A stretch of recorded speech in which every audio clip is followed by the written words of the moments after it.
Alright, welcome to another mapping tutorial by the famous Kate Wizard. This tutorial is going to be about the basics of detailing a map, or how I detail a map.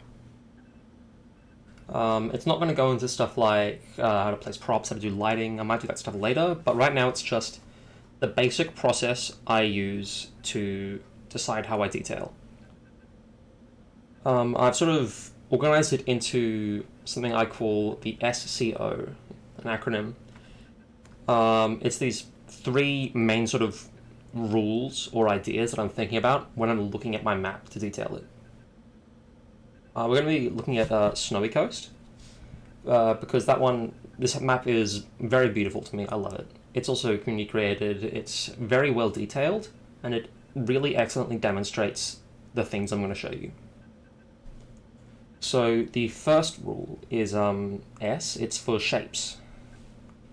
Basically, don't make squares. This one's like kind of hard to do at the detailing stage. It's something you have to do more at the start of your map when you're fully building it. But it's to break up the shapes you have, put them in unique ways. Like, if you look at this, it could more or less just be a wall that extends from here to here. This big like square, like how this goes up. But it's got this little platform here, which really helps to sort of break up the space you have and lets you sort of make a more 3D kind of thing. If you have squares all the time, just like big empty cubes, it's going to be really hard to detail that, because that's just like, okay, it's a cube.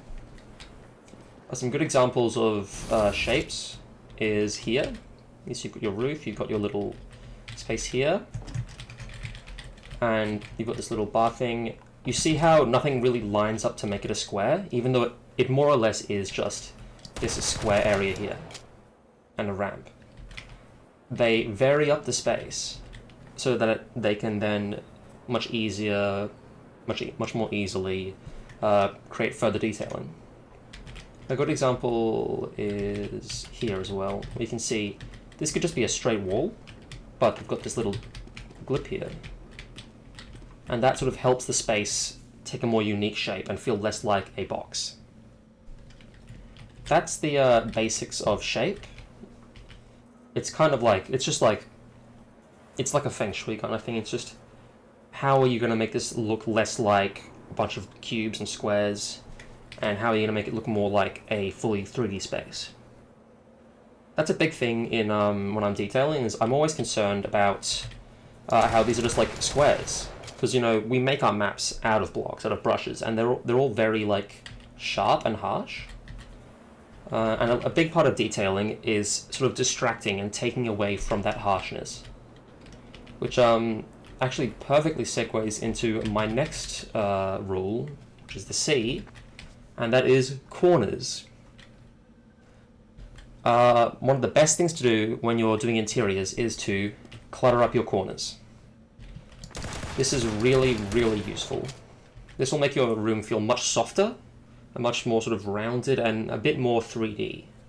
You can see in this corner, it's kind of bland. Like, you can see it's just like wall, floor, and it kind of takes away from the experience of this being a 3D place. It feels like, oh, this is a texture, it's a face. It's very, very geometric, but in this corner, where it's almost the exact same thing here, you can see it's broken up by these shapes. These shapes sort of soften it out and make it feel a lot nicer to look at, and it makes it sort of look more lived in. That's just a great way to place props, is go for the corners first, and go basically only for the corners and maybe some walls and stuff. That one's super simple. That one's just like, that's my super easy rule I use. I look at a corner, if it's empty, I will fill it with stuff. It's super cheap, super useful. And now for the third rule, which is honestly my favorite, I think. This one is super good for getting your map to look really, really high quality. It is the O, which is out of bounds. The easiest way to make your map feel much more real and much bigger than it is, and much less like a bunch of boxes, is to have these kind of inaccessible out-of-bounds areas be detailed. Snowy Coast has like tons of these. I'm a really big fan of how Snowy Coast does their stuff. As you can see, there's all these areas that are just like completely inaccessible and could just be a straight wall, but they are not. They are a little area that makes the map seem a lot larger and more like it's actually used for something rather than just pushing a payload. I'll be 1 second, I'm just going to turn off my Discord notifications. That is really useful. It makes your map feel incredible. Like, when I started doing this, like, it improves tenfold. It doesn't even have to be, like, big stuff. Like, this is a nice, big, out-of-bounds area. But, like, you don't have to always do something this big. If we look over to this room, look at these boxes. It's functionally a wall, right? It's functionally a wall that starts here and goes along here and goes up to the wall, roof here. But there are these crates in here, there's this door, there's like these canisters. It feels like an actual like area. There's a video somewhere about how Valve has an obsession with putting catwalks in their maps that like you can't access and go nowhere.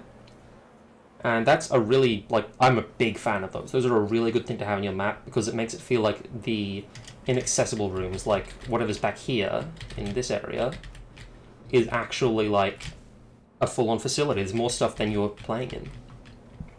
Very useful, very cool. Thank you, Out of Bounds.